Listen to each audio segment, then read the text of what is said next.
Medal of Honor Above and Beyond is the first Medal of Honor game to release since Medal of Honor Warfighter back in 2012, and it's been hotly anticipated not only because it's the first Medal of Honor in almost a decade, but because this time it's in VR. Developed by Respawn Entertainment and published by Electronic Arts, it has a lot to live up to if it's going to meet player expectations. Here's the thing though. Medal of Honor Above and Beyond was not initially planned as a VR game, and unfortunately, it shows. Right from the start, the interface elements are clearly designed for a flat screen, as though the developers only found out last week that this was all going to be happening in VR, or as though somebody decided that interface concerns will have to wait for post-release patches to be addressed. Title screens are two-dimensional and far too big, looming like monoliths in front of the player, too big to be taken whole by the viewer. At the top of the monolith, towering above you, you'll see the number of your current mission, for example, and you have to tilt your head towards the floor to see the name of that mission. It's like somebody decided that VR players wanted to see oversized Instagram stories between missions. Am I spending too much time talking about loading screens? Perhaps, but they're indicative of issues that keep popping up. In contrast to the incredibly huge loading images, some of the on-screen menu text is minuscule and pixelated. There are only 3 graphical settings, low, medium, high, and a dynamic option that seems to shift between them depending on the power of your PC. At high, the text is somewhat more legible, but still clearly not designed to be viewed in VR, but rather on a high-resolution desktop monitor. There's a faux VR feel to the GUI. You'll find a book that acts as your menu, for example, but when you pick it up, you don't click on the book. Instead, picking it up just opens up a two-dimensional menu with the aforementioned pixelated text. These kind of design choices betray a very late transition to VR, and they give off a sloppy, not quite done feel to the whole thing. Admittedly, I found the graphics clearer using Virtual Desktop than when I was using Oculus Link. Why? I don't know. Anyway, moving on.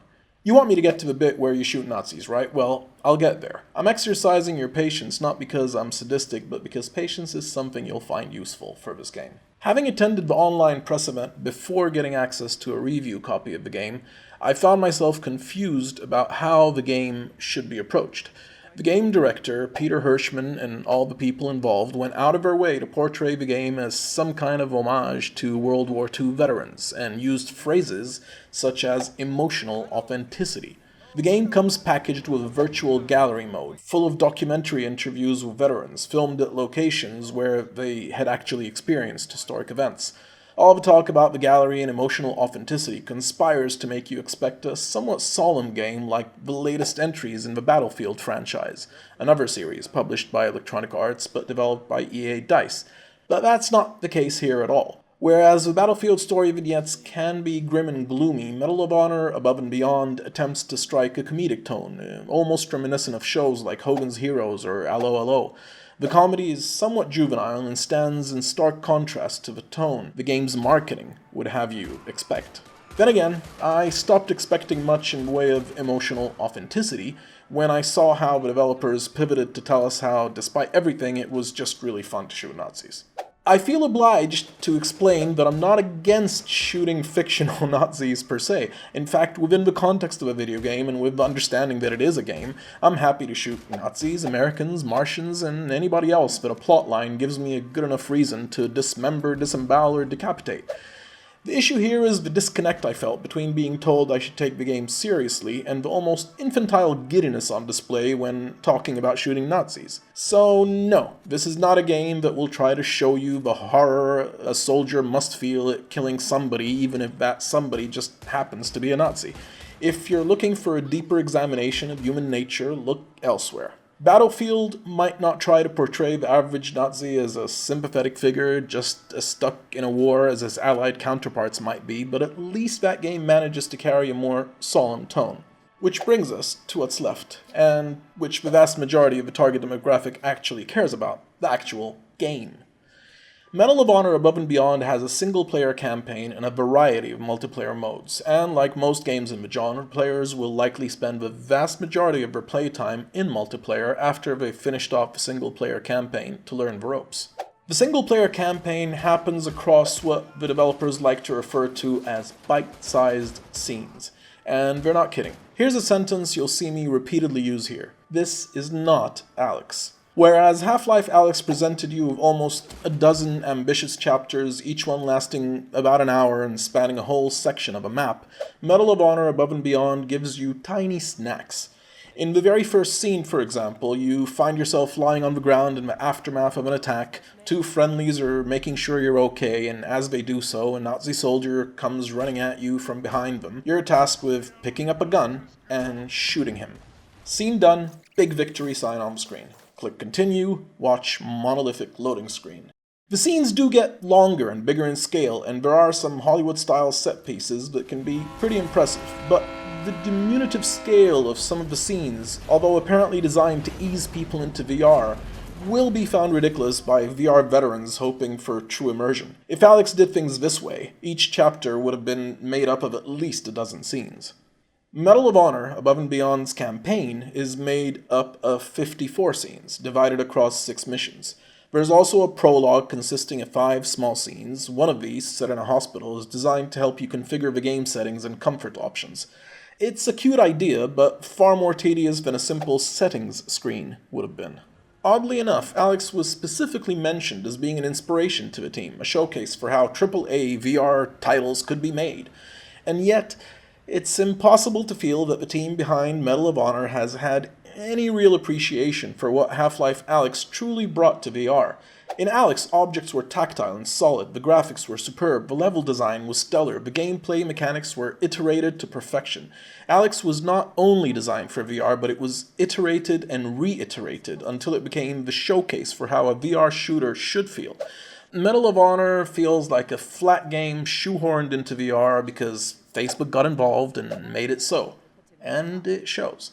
Everything goes through everything. Nothing feels solid. The graphics are shoddy as though the core team who had previously worked on Medal of Honor Allied Assault, released back in 2002, had not upped their graphical game since then. Am I exaggerating? Yes, I am. Fine. To be fair, Above and Beyond does indeed look better than Allied Assault, a game that's 18 years old. But you know what I'm about to say next because I've already warned you I'll be saying it. This is not Alyx.